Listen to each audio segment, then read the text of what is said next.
Recorded by Gerry Retief. A Bekkersdal Marathon by Herman Charles Bosman.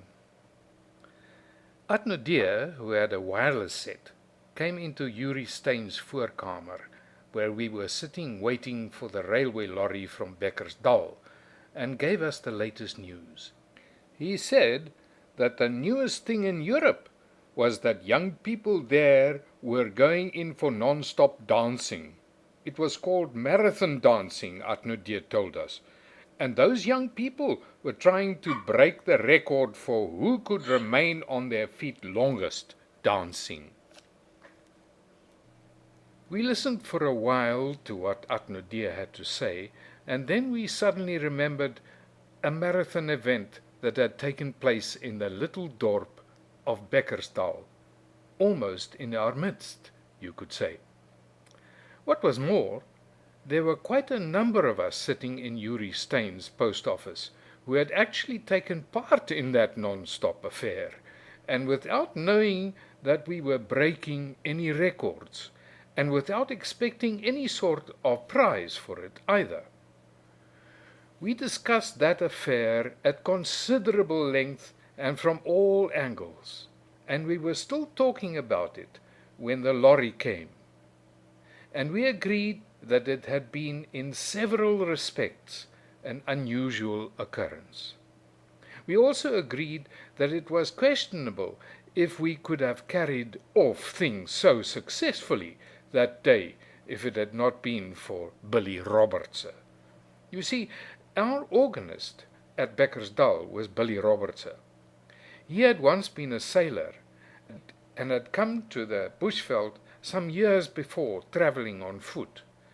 His belongings, fastened in a red handkerchief, were slung over his shoulder on a stick.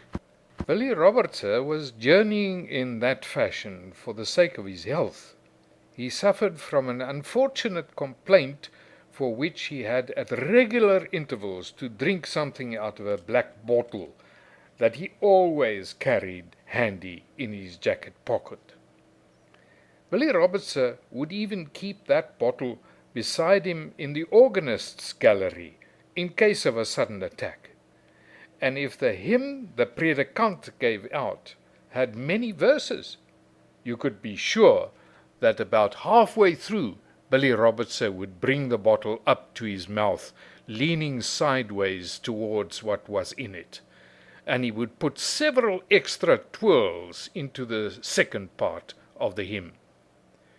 When he first applied for the position of organist in the Bekkersdal church, Billy Robertse told a meeting of deacons that he had learnt to play the organ in a cathedral in Northern Europe.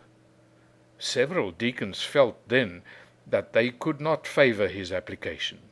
They said that the cathedral sounded too papist, the way Billy Robertse described it, with a dome 300 feet high and with marble apostles. But it was lucky for Billy Robertse that he was able to mention at the following combined meeting of elders and deacons that he had also played the piano in a South American dance hall, of which the manager was a Presbyterian. He asked the meeting to overlook his unfortunate past, saying that he had had a hard life, and anybody could make mistakes. In any case, he had never cared much for the Romish atmosphere of the cathedral, he said, and had been happier in the dance hall. In the end, Billy Robertse got the appointment. But in his sermons for several Sundays after that, the predikant, Dominee Wildhagen, spoke very strongly against the evils of dance halls. He described those places of awful sin in such burning words that at least one young man went to see Billy Robertse privately with a view to taking lessons in playing the piano. But Billy Robertse was a good musician, and he took a deep interest in his work. And he said that when he sat down on the organist's stool behind the pulpit, and his fingers were flying over the keyboards, and he was pulling out the stops, and his feet were pressing down the notes that sent the deep bass tones through the pipes, then he felt that he could play all day he said. I don't suppose he guessed that he would one day be put to the test, however. It all happened through Dominee Wildhagen one Sunday morning going into a trance in the pulpit. And we did not realize that he was in a trance. It was an illness that overtook him in a strange and sudden fashion. At each service, the predicant, after reading a passage from the Bible, would lean forward with his hand on the pulpit rail and give out the number of the hymn we had to sing. For years, his manner of conducting the service had been exactly the same. He would say, for instance, "We will now sing Psalm 82, verses 1 to 4. And then he would allow his head to sink forward onto his chest, and he would remain rigid as though in prayer until the last notes of the hymn died away in the church. Now on that particular morning, just after he had announced the number of the psalm, without mentioning what verses, Dominee Wildhagen again took a firm grip on the pulpit rail and allowed his head to sink forward onto his breast.